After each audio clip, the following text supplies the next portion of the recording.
Hello, got something really different here. Gotta stick to my mandate, at least a little bit, of not just doing weapons. So, for anyone interested, this is a biblical lithograph that I own. I own a set of them, and it's from 1890. So, I think it's pretty cool. Now, lithographs had been around since basically 1800, like that's when they were invented, but they didn't kind of really improve and then explode in popularity until the 1890s. And since this one here is from that exact year, I think it's pretty interesting because this is a part of that kind of explosion of popularity and mass production.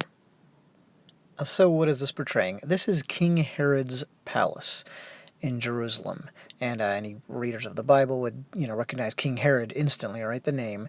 And he, in real life, expanded on construction greatly, and the palace was kind of one of the crown jewels of what he did. Now, the artist tries to faithfully recreate the details based on what, the legends said. This was written about in detail by the ancient historian and writer Josephus, who anyone, again, familiar with that kind of time and place, biblical themes would recognize. And here, straight from Wikipedia, is a modern recreation that somebody painstakingly made of the palace. So I think it's cool to compare that to the artist's rendering, from 1890. Is kind of most famous for its three towers, and you can see that there. One of them was named after the king's brother, one after his wife, and one after his friend. And here's a slightly different view. I just love the detail on this kind of thing, maybe because I'm a comic book geek.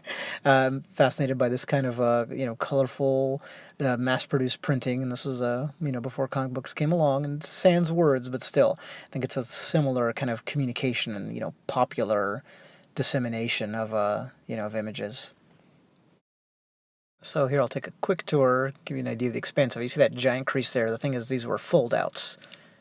So, again, kind of funny, like a comic book in the old days, you'd kind of get a fold-out, oh, cool, and, pop it off of the staples and then open it up, but you do get that crease. So you can see the level of detail when you focus in. I think it's pretty cool. See those people way down there, right there, top center at the moment? So it's pretty amazing with the size of this that this could be done by hand, to me, because I can't draw very well at all. So, and look at the detail in the distance. I think that's really amazing. It's done by hand and then reproduced. So this image is, I couldn't just put my phone up close to this. This is a 10 times magnification. And to give you a much better idea of that concept, here's a crowd of people. They're kind of near the main gate of the palace. And you can see how impressionistic it is, right? There's very little to make out. This is super tiny again, 10 times magnification, and there was no computer to aid you in coming up with these images. Just super tiny, and then here it is in the distance, where it ends up looking quite detailed, and I really like that. So I just admire people who can do this kind of thing, and think it's neat to just handle this and look at it, so many years later. This thing's well over 100 years old, of course, at this point. The other thing I really like about just something like this is that, it's not an important work. It was mass-produced, that kind of thing. But this one here that I have might be the only one left in existence, it could be. And lastly, it's just fun to wonder what the artist who produced this, in Philadelphia, by the way, back then would have thought to known that even if just a few people were seeing this or would be seeing this in 2017, and without even having to see it or a copy of it in person. Thanks as always.